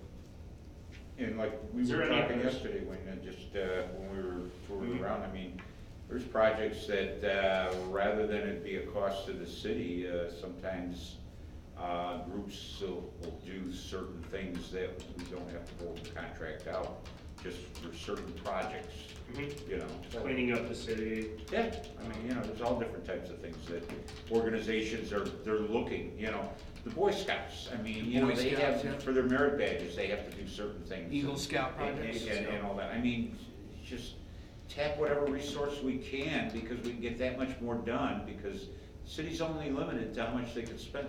That young professionals group that Eric was talking Or what? about Or is time. incredibly Yeah, active or time and is looking actually- for yeah, projects like that. Is that the MC3 or is that? No, it's actually called Young Professionals, and they function very Mm-hmm. different than the majority of the chamber groups do, and they run very professionally, and they're always looking for things to embrace and make a difference. So they would be a really good resource for that type of thing. Oh, yeah, I'll check it out. Yeah, they're actually pretty We'll awesome. see. See if you like it. Yeah. I'm excited Well, about it. it's 6 They o'clock. are meeting at a bar. Yes, they always meet at a bar. They always meet at a bar. Just so you know, Meet at a yeah, I'm bar. part of that young professionals, they always meet at a bar. Yeah.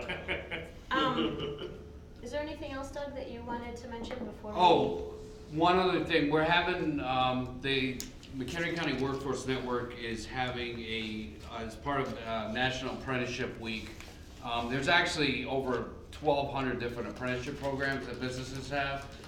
And National Apprenticeship Week is November 13th through the 17th, and November 14th at 7:30 a.m. at McHenry County, and we'll send this out. And anybody's welcome to attend. They're having basically how an employer can benefit from an apprenticeship program, from the educational aspect to anything. And it's not just manufacturing, the insurance companies, any companies, and I'll be part of the panel. I guess there's a case study that Case Western Reserve did on the benefits to employers, so anybody who's interested in coming to that can sign up for that.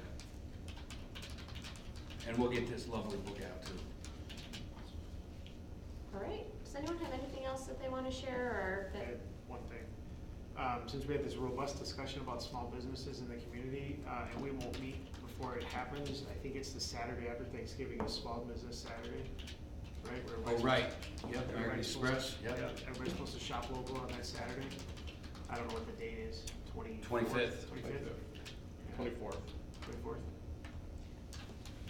Does the city do any campaigning for that? Oh, sorry, We should, Saturday, I was just sorry. thinking about that, we should do Yes. The, something. the Maybe I can chamber talk to you. probably does as well, maybe that would be a, something you guys could partner up with. Doug Yeah, because always Thanksgiving's does on the it. 25th. Yes. Because Yeah. American Okay. Express actually provides, if you reach out to them, they Yep. provide all kinds of physical things that, businesses can put in windows and bags that they can provide to shoppers. They do all kinds of things that are, it's a.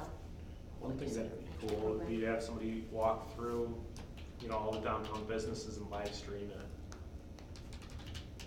Yeah, there's all I think kinds you of might get ways. Some, I know it was kind of cool, what was it, the Oktoberfest. I mean, it rained and it poured and it kind of ruined that a little bit, but it was all live streamed, so, you can check it out before you go. Anybody know anybody with a drone business? Yep. There you go. And, All you need is a phone. Yeah. you I'm can't fly a drone hesitant to around live stream downtown. anything. Yeah, Doug and I tried videos and it did. Yeah, it's- you gotta be pretty confident in yourself to Being like. a professional. I can help you guys with that if you need some help. I don't think there's no help. You can Yeah. I'm not provide flying a either drone of to us. the downtown. And I think it's illegal. I don't think you can fly. Doug, did you want me to mention the statement of economic interest? Oh, yeah. Okay. So let me pull it up here. The county clerk has an electronic filing system to submit statements of economic interest, which everybody who is on this commission is gonna have to fill out. It is emailed to, oh boy, I'm gonna have to find out, we're gonna have to list the commission. It typically gets emailed to your email address that we have, and you don't get it in the mail, and it's electronically done. The process is electronically done. It's, the deadline for filing is May 1st, and I think it's around April 1st is when you should start looking for that email. It has to be done.